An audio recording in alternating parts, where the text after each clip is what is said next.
Hit TV YouTube channels లో మీ వ్యాపార ప్రకటనలకు మరియు ప్రమోషనల్ ఇంటర్వ్యూస్ కోసం వెంటనే సంప్రదించండి.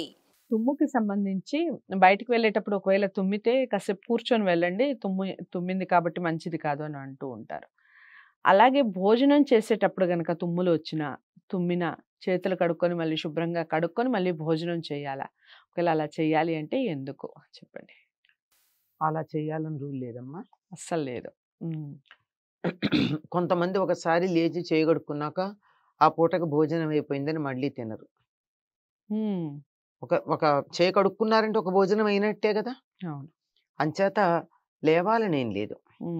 తుమ్ము వచ్చినప్పుడు మాత్రం తప్పనిసరిగా వాళ్ళ నెత్తిన నీళ్లు జల్లుతారు, వాళ్ళని పలకరిస్తారు. పలకరించడానికి ఎలా పలకరించాలో చాలా మందికి తెలియదు. ఏది పలకరించినా తప్పు పట్టుకునే వాళ్ళు ఉంటారు. అందుకే దానికి ఒక ఫార్మాట్ ఇచ్చేసారు. నువ్వు ఏ ఊళ్ళో పుట్టావు, మీ ఊరి దేవుడి పేరేమిటి చెప్పమంటారు. అది ఒక ఫార్మాట్ గనక ఎందుకు అడిగారు తెలిసినా ఊరి పేరు చెప్పమని ఎందుకు అడిగారు అనే సందేహం రాకుండా ఊరి పేరు చెప్పి దాంట్లో ఉన్న దేవుడి పేరు చెప్తారు. ఆ ఊళ్ళో ఉండేటటువంటి వాళ్ళందరినీ కాపాడేవాడు దేవుడు గనక ఆయన చూసుకుంటాడని.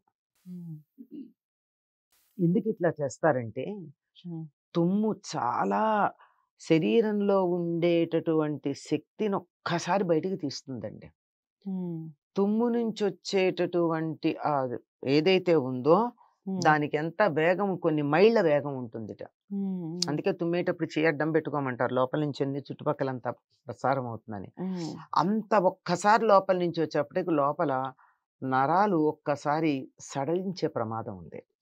అందువల్ల ఆ నర్వ్స్ కొద్దిగా అటు ఇటు అవుతాయి గనక అవి సెట్ అవ్వడానికి కాసేపు కూర్చోమంటారు ప్రయాణానికి వెళ్ళేప్పుడు కూడా.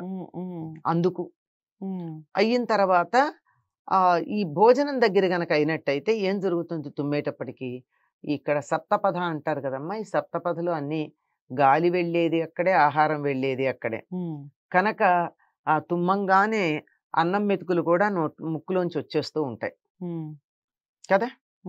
అయోమయం అయిపోతుంది ఒకసారి, అపిరితిపిరి అంటారు, అట్లా అయిపోతుంది.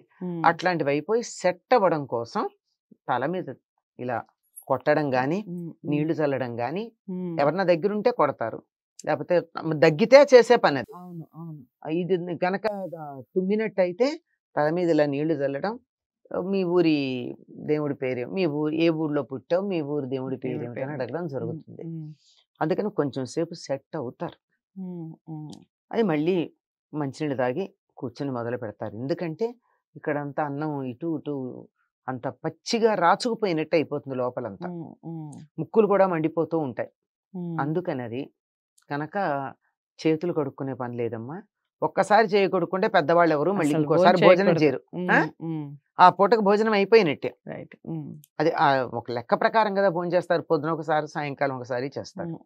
చేయి కడుక్కున్నారంటే పొద్దున భోజనం అయిపోయింది, ఇంక మళ్ళీ ఎందుకు చేస్తారు? చేత అట్లాంటిది ఏం లేదు. చేయి కడుక్కోనక్కర్లా, కొంచెం సేపు ఆగి దేవుడి పేరు చెప్పుకుంటే ఆ దేవుడి పేరు చెప్పుకున్నారు గనక మనకు కొంత మేలు జరుగుతుంది. అదండి విషయం. తుమ్ము వెనకాల ఉన్నటువంటి స్టోరీ అసలు ఇది. ఎవరైనా మీరు మీ ఇంట్లో ఇలా పాటించే వాళ్ళు ఉన్నారా? ఒకవేళ ఉంటే ఎప్పటి నుంచి మీరు పాటిస్తున్నారు, లేదా ఇదే మొదటిసారి ఇలాంటి వీడియో చూసారా? అన్నీ కామెంట్ బాక్స్లో తెలియజేస్తూ వీడియోని లైక్ చేసి అందరికీ షేర్ చేసే ప్రయత్నం చేయండి. ఛానల్ని సబ్స్క్రైబ్ చేసుకోండి. మరో మంచి అంశంతో మళ్ళీ కలుద్దాం. నమస్తే.